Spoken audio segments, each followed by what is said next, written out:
Welcome to the Genius Factory. Enjoy the video. You start by preparing the watch and workspace. Lay a soft cloth, have a spring bar tool and pin pusher ready, and count how many links you must remove. Identify the removable links by their arrow marks or visible holes on the bracelet. These show pin direction and save time.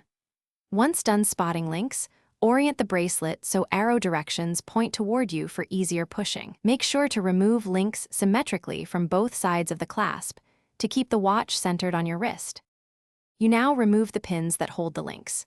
Stabilize the bracelet on a block or soft pads, align your pin pusher with the hole, and tap or press the pin out in the arrow direction.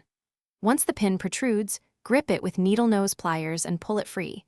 Remove matching links evenly from both sides of the clasp. If a pin is stubborn, apply a small drop of penetrating oil, wait 10 to 15 minutes, then try again so you avoid damaging the bracelet. You finish by reassembling the bracelet. Align the ends, insert the pin from the non-arrow side, and push it fully flush so it sits level with surrounding links. Once reassembled, try the watch on to check clasp alignment and comfort. If it tilts or binds, add or remove one link to fine-tune the fit.